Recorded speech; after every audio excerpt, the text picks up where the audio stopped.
What is going on, ladies and gentlemen? My name is Dave. We're going to go through CANSLIM again. Of course, that is the How to Make Money in Stocks by William O'Neill. We're here with the Discord squad. So if you have not joined, do so for absolutely $0. We're also going to run through how to use AI. We did this last week, but we're going to go in a little bit more depth. So if you watched last week's video, make sure you stay tuned for this week's video. Let's get it.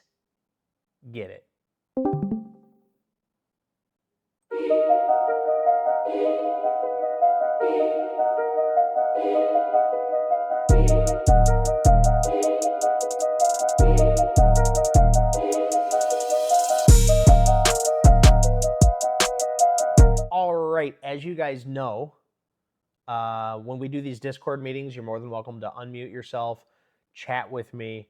I'm going to do my best to take a breath in between articles. So that way, if you guys have something that you need to say, you can say it. We're going to stick to our theme as far or until somebody changes my mind again. And we're going to stick with the How to Make Money in Stocks. If you guys don't already own this orange book, I highly recommend it. Whether you are a seasoned vet or you're brand new, this will give you the lingo and the longevity to continue to trade each and every day. So a few things. This might be a little too late. If we look at the overall S&P 500 on my screen, let me just switch that over here.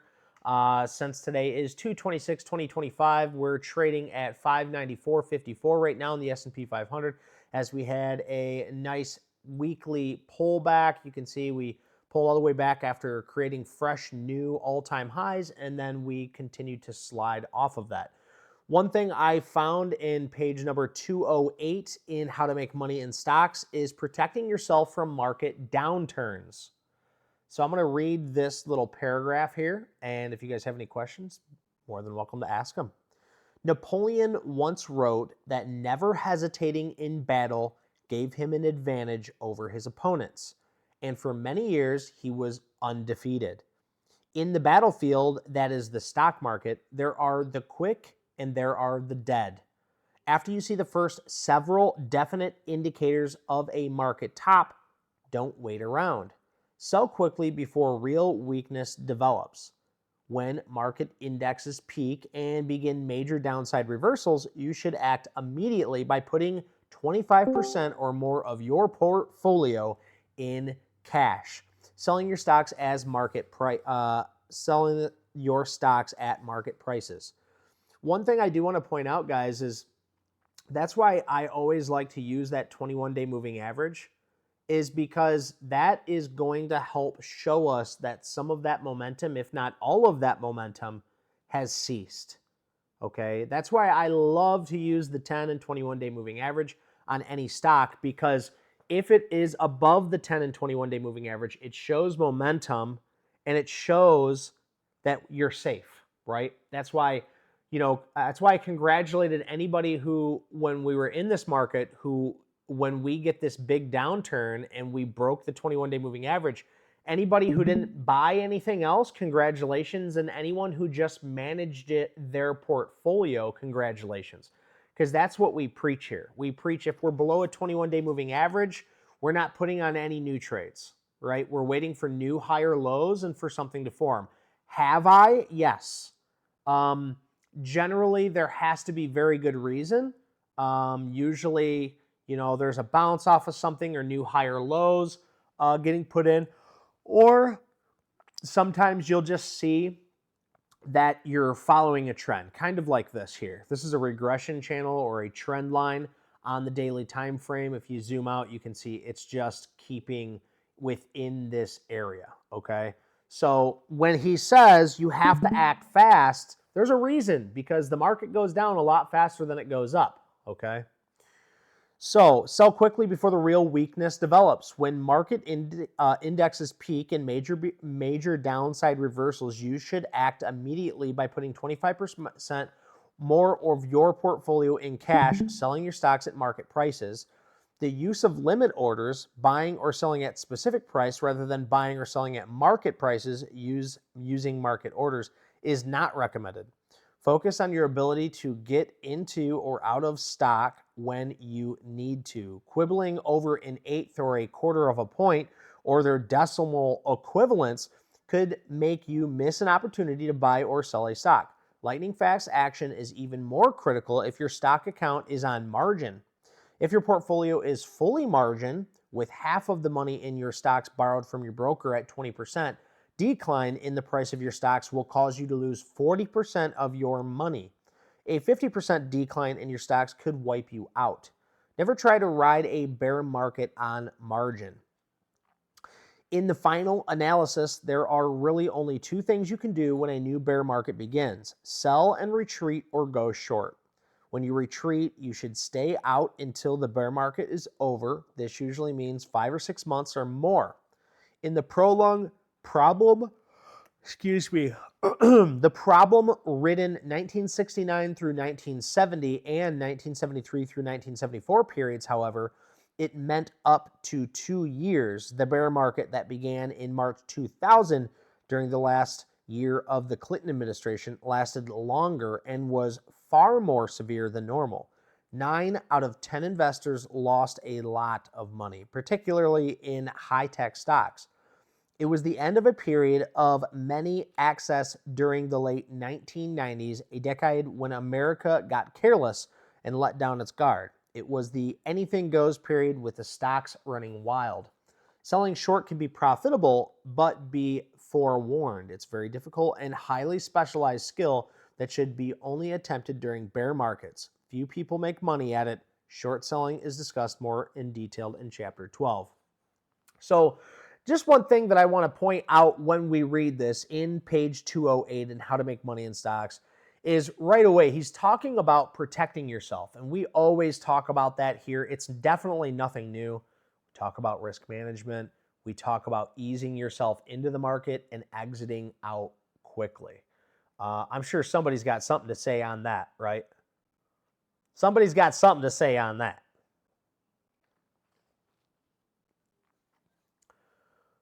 So a big one, guys, is using those stop losses. Amen. I like that, Jolene. Thank you. Using those stop losses is a great way to exit the market. So if you, first of all, if you use stop losses, make sure you're using stop losses that are good until you close them, right? You don't want to have to sign in to your broker every day and then reactivate those stop losses. You want to set a stop loss and be able to forget about it, like a rotisserie chicken. Set it and forget it, right? That's what we want to do with our stop losses. So make sure you figure out and maintain a way when you get into a stock that you can set those stop losses. And then if you do like I do, where you just check in on the market once a day, I mean, no, I'm not going to lie, I check in on it probably 3 dozen times a day, but I don't make any actions or any moves or any decisions till I get home after the market is closed. And some might say, well, Dave, how are you being swift? How are you doing anything from protecting yourself from the market downturns? I need a day, sometimes a week in general, to see the market direction, to understand what's going on in the stock. So I can set my stop loss and not have to worry about a thing. There's no reason for me to add or reduce my share size until I see a change in the market. And you're not going to see that change in direction on the 1 or 5 minute time frame.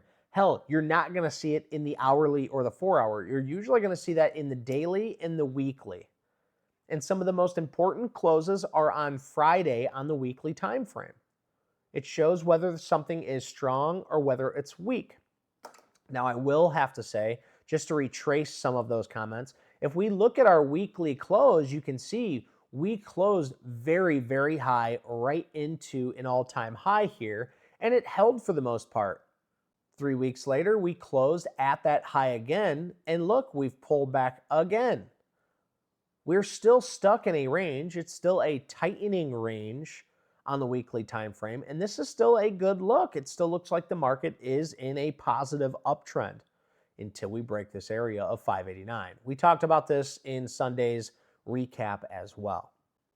So when I look at these things, I'm ready to get out when the market tells me to get out. When we're below a 21-day moving average, that's when I don't put anything else on.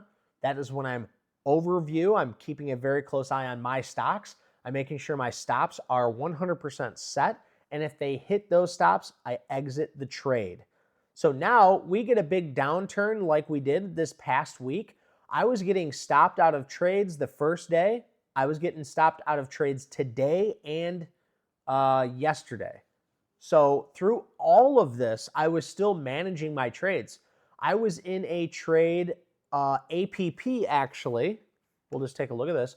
I was in APP from here, exited over half of my trades here, and that last half I rode from the top all the way back down to my stop loss. All the way, they actually went below my stop loss just a little bit, but I'm not too worried about it because we made money on this stock the first half.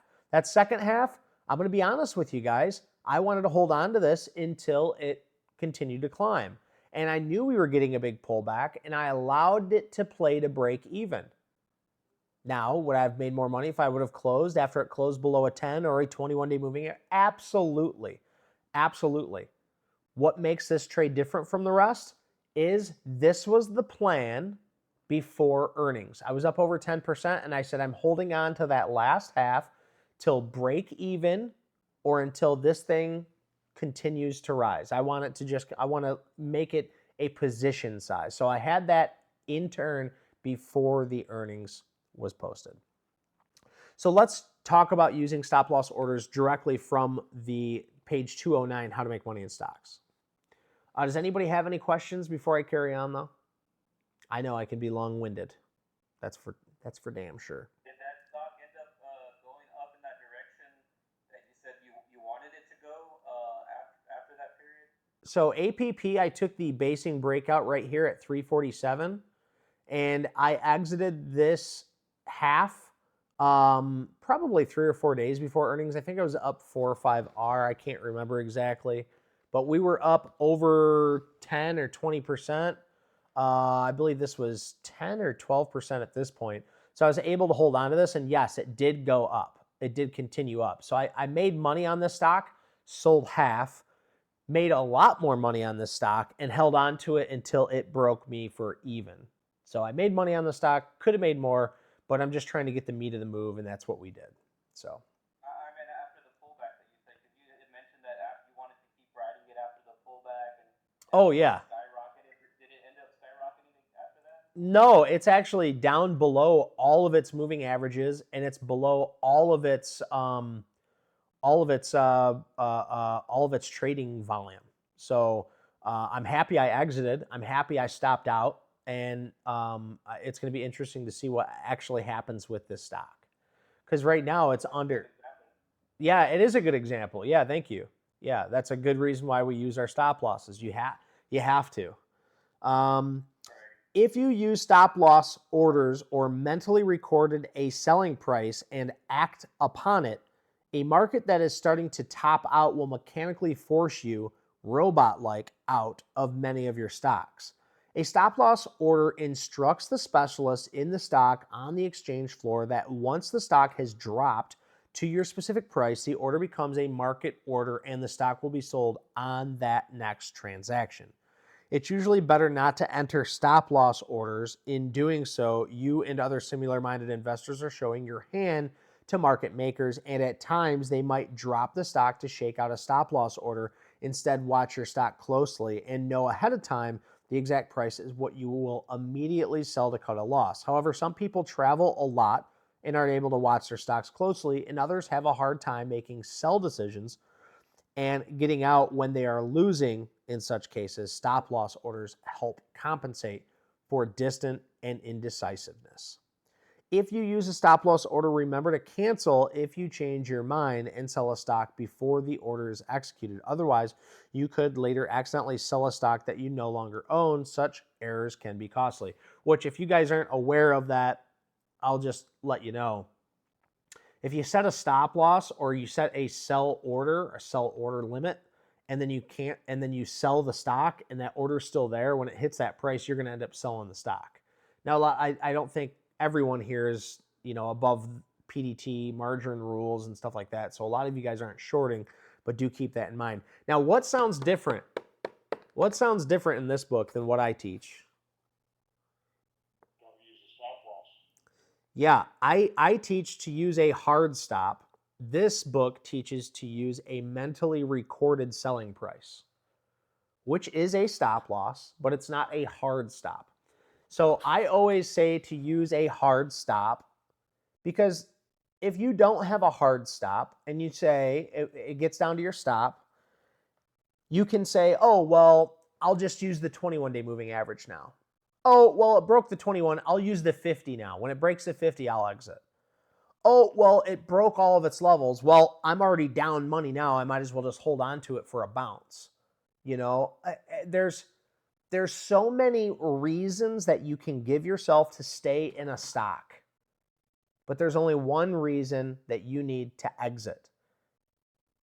So until you feel you're getting screwed out on hard stops, I want to suggest everybody to use hard stops, at least in the beginning. Now, I will be honest, there are a few things that I've been using mental stops on lately, but I usually don't use mental stops on something until I'm much more aware or comfortable in the stock. So for example, in this basing breakout, I didn't use a hard stop. I used a mental stop because I wanted to see how this acted right here. So I took this basing breakout right here on this day or this day, I can't remember, and I just held on to the stock knowing that we could dip down as low as this. But in my mind, I took a starter position on app so that way if we did dip down, I could add a few shares into it knowing it wasn't going to hurt me.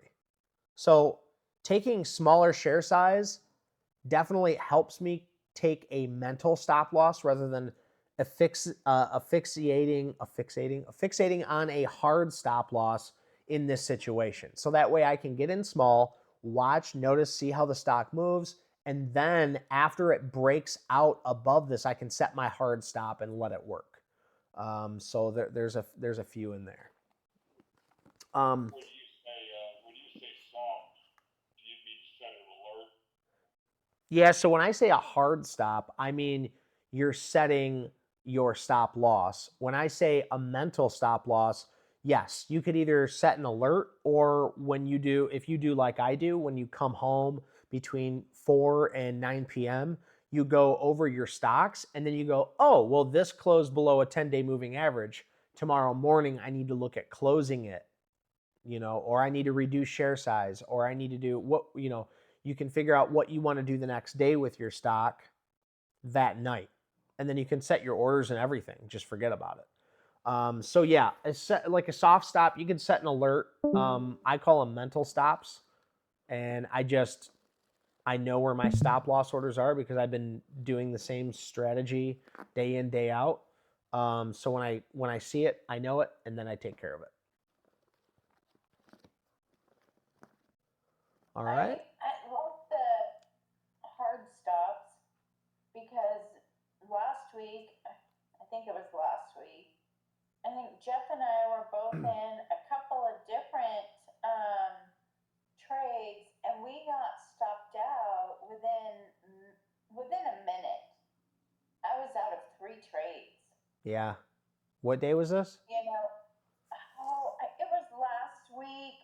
Okay. It was with NNE Rocket Lab and was it RDW? Which one didn't you like, David? Yeah, it was RDW.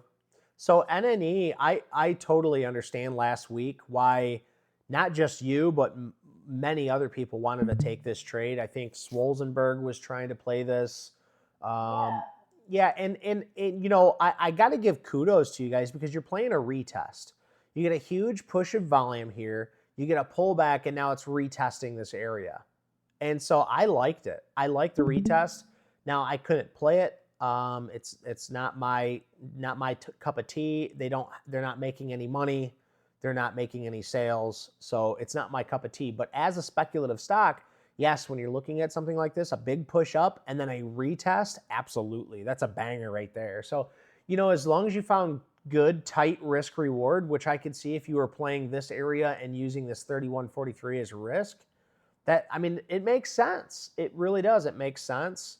But hard stops. Because if not, what would you be saying now? You know? Right. Well, and we were both like out of three, and I even said like something is happening, something's going Yes. on, because to be stopped out of 3 different trades in less than a minute, and then he was stopped out of 3 or 4, like within 5 minutes, and so it was like those are I think some of the clues that we see maybe a little bit before downturns. Yeah. But so thankful that I had those stops set. Now look at those. Yeah, I know. Like Rocket Lab really, I mean, we turned this rocket upside down. What's that? Called it. Yeah, you called it. Yeah, right back here. Good job, Daniel. Right back here, Daniel noticed all of these wicks. I still had hope in this thing because it was still holding the new higher lows, the new lower highs. But just as you guys know, with expansion comes contraction. And then the only thing you can do is place your bets because this is tight risk reward right here. You could have played this expecting it to go to the north side, and you would have been stopped out right here at this 27.13. You could have played this to the downside and used this, or if you wanted a tighter risk here, a 28.67 to the downside. So you could have played this multiple ways. But yeah, after expansion, there's contraction, and then it can go either way. In this case, with the way the market was, the way the market decided to value in things, it was not accepting Rocket Lab. Same thing, if you guys remember Redwire, I did not like the stock because I did not like the fundamentals of this. And you can see here, you know, it broke out. It was so funny because I think I played it right here when we broke out of this. I played it, and then I think I exited most of my trade, and I said, I don't know why I'm in this. Or no, actually, I was in it when it broke out, held on to it, and then I closed this day at some point because I didn't like the financials. But yeah, RDW, Rocket Lab, and NNE. All understandable trades. Totally get why you were doing it. And yeah, when you start getting knocked out of all these trades, you know, there's reason for it. But just to touch back on Rocket Lab, Dan and I, we were going back and forth for a little while on how to identify accumulation or distribution. And in this chart on the daily time frame, it's much easier to see the distribution on this in the candlestick charts because you can see all the wicking on the top. As he pointed out, that $30 area it has been getting sold off multiple times. You can see we had one fake breakout. I remember this. I was in Discord with you guys when this happened, and I just thought, oh, well, I can't chase it now. I missed I missed the trend breakout because we had this trend breakout right here, and I decided to take this trend break, or I wanted to take this trend breakout. I did not, and I didn't want to chase, and sure enough, it came right back down to where we got in. Very, very tight. I really had high hopes for Rocket Lab, but, you know, this is distribution, and it's distributing. So it's doing a good job at it. Please do. Even in a good market, you gotta watch that thing because it moves so fast. Oh, absolutely. That's literally the kind of stock you could, buy 5 minutes later be stopped out because it moves that fast. Yep, and that's another reason why we always need to look at that ADR, the average daily range. So if you're looking at an NNE, you need to understand that it moves 12.1%. So with that being said, if this thing opens up tomorrow, it can move as high as 33.90 and it can move as low as 25.88. Trading at 29.89, that's a big difference. That's a $4 difference one way or the other, guys. So that's fractal. You know, you could make $40, $400, $4,000, depending on how many shares you decide to take. You can make that in one day or lose that in one day. So anytime that you're playing one of these trades, you need to understand the average daily range percentage. If this can move 12%, It can stop you out within a 12% range. So make sure when you're getting into a stock that your stop is less than that range. So that way you can notice and carry on with that momentum when it does actually break out, okay?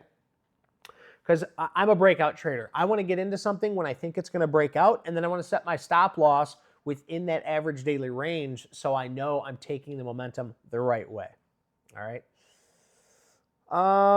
So that is a few that we looked over. One thing I wanted to touch on NNE is this is when we noticed NNE. This is when we played NNE. And to be honest with you, I haven't played NNE much at all. This is a new IPO. It comes up on volume, gets tight, breaks out on volume, pulls back, expansion, contraction, and expansion again. We played this from $7.50, and I think we exited the majority of our shares around $27.50. So that's $20 on per share. I'll never forget this day. This was a great day. Well, I should say week. I'll never forget this week. It really was a great week, and I'm very, very happy with what happened here. We also had it setting back up again here. If you guys remember, it got really, really tight again. Never broke out. We never took this trade because it never broke out, and it actually broke down. But now coming back up, hitting this high. Now I think NNE, if AI is to be what everybody thinks it is to be, we're going to need more power. We're going to need more power, and I think nuclear is the route. I think it is the route to go. I'm also no rocket scientist myself. I'm just a dumb dude on YouTube speculating with the rest of you. So who knows? It could work out. It might not. So with that being said, one thing I just wanted to kind of go over, let me see here. Okay, so Radio Corp of America. So this is page 21. Page 21 in your Bibles, in your How to Make Money in Stocks by William O'Neill. If you want to turn to page 21, if not, I'll just, I can't really show you the picture. If somebody wants to post the picture in general chat, I would appreciate it so everybody can see it. I'm just going to read a little bit of this. So this is from 1927. And some of you guys might not, you might ask yourself, well, why the hell are we looking at stocks from the 1900s, the 1800s, even the 2000 era, the early 2000s? Why are we looking at these? Because if we study history's leaders, we will understand what to look for in our leaders to come, in our future history's leaders. Can I say that without creating a black hole? The future history's leaders. Can I say that? All right. So this is Radio Corp of America in 1927. It's showing a weekly chart on here. Radios gained popularity in the 1920s from 5,000 in home sets in 1920s to over 2.5 million in 1924. In 1926, through mergers and acquisitions with RCA's own network, the National Broadcast Company, or NBC, became the first major broadcast network in the U.S. Remember, examples of great winners are split adjusted for all splits. Don't fall into a trap of an incorrectly thinking because buy points marked on RCA's chart was 14. That was the real price at the time. It was really 5 times 14 or 70, since all stocks in these 100 examples have been adjusted for stock splits. Note the 5-to-1 stock split shown at the bottom far right, just above the volume weekly bar, for example, with Cisco and Microsoft. Okay. So I just kind of want to go over this. You can see on this chart that it just trades sideways for quite some time. From 1924, it gets a burst of volume, but it stays trading relatively within that same price till 1927, where you see a 7-week flat base. Now, guys, remember, when we look at bases and we look at trends, the biggest bases are on the weekly time frame, given 5 to 7 weeks of basing. That's what we want to see. We want to see long basing. And here, Daniel's favorite stock, Grindr, 1, 2, 3, 4, 5, 6, 7, 8, 9, 10 weeks of basing, or you can at least call it 6 weeks or 5 weeks of tight basing here. This is what you want to see in a basing breakout, okay? So we have Grinder here. We have joked around about it, but it is sitting in its prime example with EPS growth and with sales growth. So what we'd want to do with that is switch on over to our AI, whether it's ChatGPT or Grok. We'll use Grok just because right now they just have the most recent update. And I can ask it using the CANSLIM method, would GRND pass its criteria? And then it's just going to spit out a bunch of things, and we'll come back and talk about that, okay? So after its 7-week base in Radio Corp of America in 1927, you can see it starts to lift off. It says here, buy after 3 weeks below 10-week moving average line. When volume picks up and price moves back up through the 10-week line, this is a second stage base. All right, so they're pointing out after the first 7-week base, it goes higher. After 3 weeks, below a 10-week moving average, the volume picks up and it breaks back through a base. So he's adding into bases. So that is a base on top of base. We talk about this. And if you guys look in the, well, I'll just show you on my screen really quick. This right here is the stock chart that we're talking about. Here is the first base that he points out. Here is the second base that he's pointing out. That is a base on top of base. Now I want to remind you, this is a weekly stock chart. That's why you guys will see me a lot of the times looking at weekly time frames. This is a weekly stock chart, okay? Thank you for posting that, B-Stewie. I appreciate you. Okay, so, well, I'll just leave this up, and we'll finish this little annotation out. So we are right here. That's a base on top of a base. 7-week base, breakout, he buys. Right here is your second base with an add. It goes higher. And then you can see here in this next mumbled up section, maybe I can make it bigger for you and zoom in. Here we go. Look at that, folks. It's like I know what I'm doing or something. Okay, so here is the first 7-week base, the breakout buy, and here is the second week base, the 3-week, 10-week moving average line. It goes below it, and then right when it breaks back up through, to me that is a trend break, and it does so very cleanly. Now check this out. You guys might hear me talk about shakeouts, okay, and why I like shakeouts. And it's going to go over that here in just a minute, so bear with me. So this says do not buy. Third stage base is too obvious. Everyone sees it. Okay, so yeah, this is actually new to me. So I did not know that on a third base breakout, he's saying it's too obvious. Everyone sees it. So we need to keep that in mind. Now I've heard the 3-leg rule. So I kind of look at it that way. The third leg up, we're not really, buying that stuff. But check it out.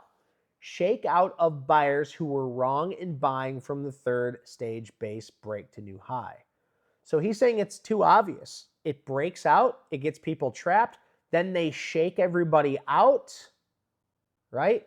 And here's another shakeout right here, another shakeout, and then it gets soaked right back up into its area of price action, and then it continues higher. Now this right here, it's saying buy off of its 19-week base. Look at this base right here. This is a 19-week base, he's saying. And what's he doing? Buying again at that breakout. Isn't that a beautiful thing? And, obviously he makes it so simple. He's writing all these out. Hindsight's 2020. This man has traded these stocks, guys. Excuse me. This man has traded these stocks. That's why he gives those annotations like this, okay? And that's why I do the same thing on my charting platform. A lot of times you'll see notes, little paragraphs, little things setting out. It's to help remind me of where we came from and why. So this is Grinder. I'm going to go ahead and pull this up on this chart, GRND. And then I'm just going to set my alert, and this is how I'm doing it. I'm setting my alert right here.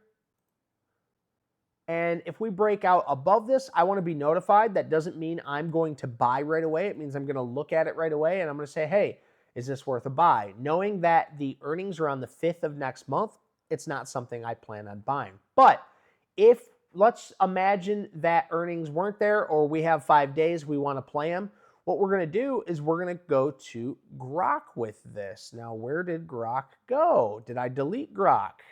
I think I did. All right, let's bring it back up and show you guys just how simple this is. So using the CANSLIM method is ticker GRND in its criteria. So this way you guys know, all you have to do literally is go to AI, whether it's ChatGPT, Grok, anything like that. It will give you all of this beautiful thing. So CANSLIM, current quarterly earnings. It literally will list all of its current quarterly earnings. This criterion is likely a weak point unless Q4 shows a dramatic profit surge. So right off the get, it's talking about its quarterly earnings, and it's saying, hey, this isn't the best looking thing. Annual earnings, criterion is not likely fully met. New products and services, new momentum, though not necessarily groundbreaking compared to its tech giants. Supply and demand. So now this thing was looking really, really good. So far, we haven't met the C, A, or the N. As a supply and demand, it's not a standout. Leader or laggard. Leadership is questionable. Institutional ownership. This criterion is moderately met, though not robustly. So I don't think I need to go through most of the rest of these to show you guys that it's not a qualifier for this. Now, one of our Discord members, what, did he leave? Really? All right, never mind. Brought up a stock that we aren't going to go over now. Do you guys have any stocks that you want me to go over and punch into this to see if it's worthy of the CANSLIM methodology?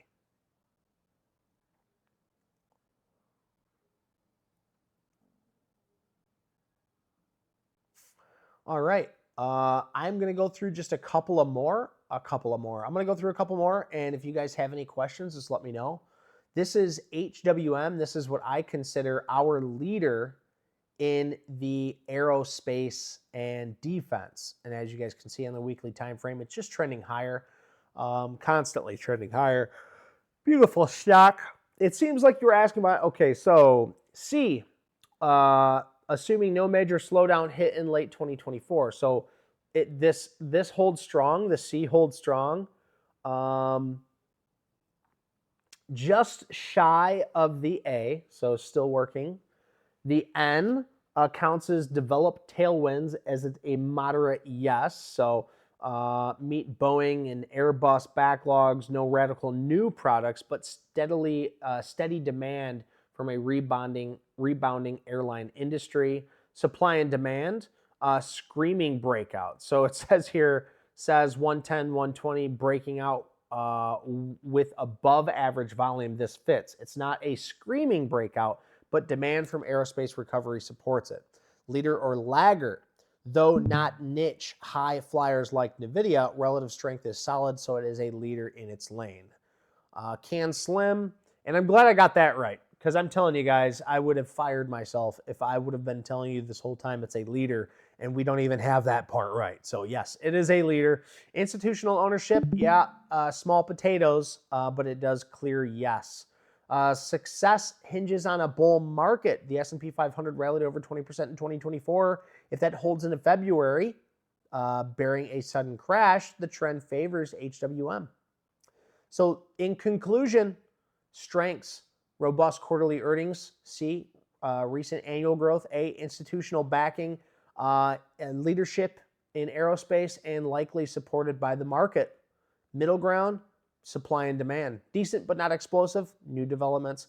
And we knew that because it is a slower mover. HWM is a slower mover. What do you guys got for me? Any stocks?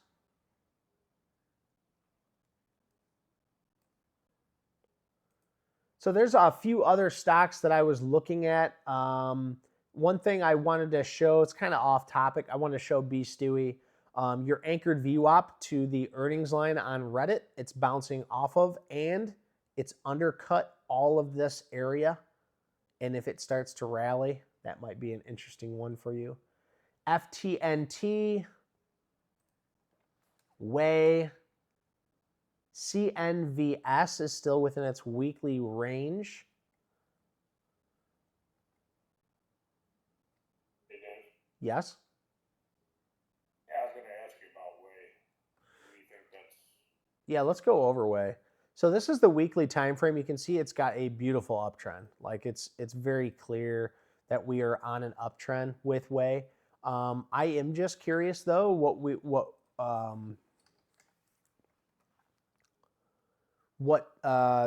Grok has to say. So we're gonna skip all the boring parts. We'll go right down to the bottom and see what they say. Let's look at this on the daily time frame though, just to kind of get an idea. You can see it's starting to base out a little bit here, but you got to love that this thing is above a 21-day moving average after the market took an absolute shit. So anytime we're looking at stocks or we're looking for stocks in a market that is pulling back, this is what you want to see. You want to see stocks that are holding up. They're going against the market. This has a 97% relative strength rating compared to the S&P 500. That's a really good sign. That tells me if the S&P 500 starts to turn around and starts to head higher, Waystar Holding Corporation probably is going to head higher as well with it. Okay? So I like it. Let's see what AI has to say about it. We'll just scroll right down to the conclusion. Strengths. The N, the new initiatives, the institutional support, and potential market tailwind help. The current quarterly earnings could help if Q4 is stellar. Weakness is the annual earnings. They're a bust with no constant growth. Supply and demand and leadership are also lacking breakout momentum. So it's got some, but not all. It does look good, but I'm telling you what I like most about this is the fact that it's holding up so damn well in this market. Anything holding up well in this market right now is thumbs up in my book. I totally agree with you. I got another one if you want to look at one. Absolutely. Yeah, I know we talked about it before, but that TPB. TPB? Turning Point. Yeah, Turning Point Brands. Oh, dude, I hope this works under the CANSLIM because this right here is what gives me. Well, you use the filler. You use the filler. But let's look at TPB. I'm going to scroll right down and we're going to get right into it. The strengths, current earnings. Yes, pending today's report, it said. So it must have earnings today. Or it's going off of data from back here. Let's see. So current quarterly earnings, new products, supply and demand, leadership, it's in a niche, shines, institutional support, market direction, they're all solid. The only weakness is the annual lag due to historic volatility. So I think what it means by that is, let me scroll back here. I think it just means that it's been slow. So now that it's actually gaining momentum, gaining volatility. But yeah, I really like this. Let's see the weekly. Yeah, so the weekly as well looks nice. I'd much rather see the weekly trading sideways and creating something like this, like you see down here or here, base on top of a base. Right now, it's just looking like it's looking for a price. So not yet a trade, not something tradable for me. But man, what am I saying? The weekly, no, but this daily, oh man, to me, this looks primed, like it's ready. Like it's just squatting down on that 10-day moving average, And then you got this cup with handle. But I like seeing cup with handles on the weekly. So you got a cup with handle right here. So yeah, I mean, this checks out. I think, it is on the leaderboard list. I'm going to move this down to the top of the leaderboards.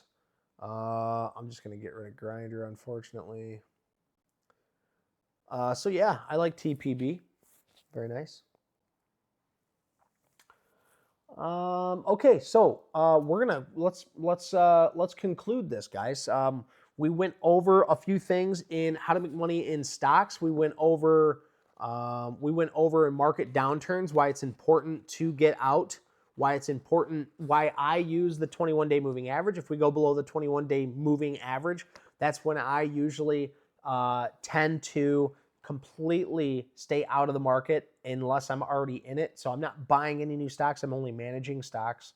And that's how I exit quickly. I go to cash as quick as I can. And then what do I do on downturns? I do exactly like we're doing now. We're searching. We're looking for strong stocks. We're looking for momentum. We're looking for new higher lows. We're looking for stocks that are relatively strong compared to the weak market.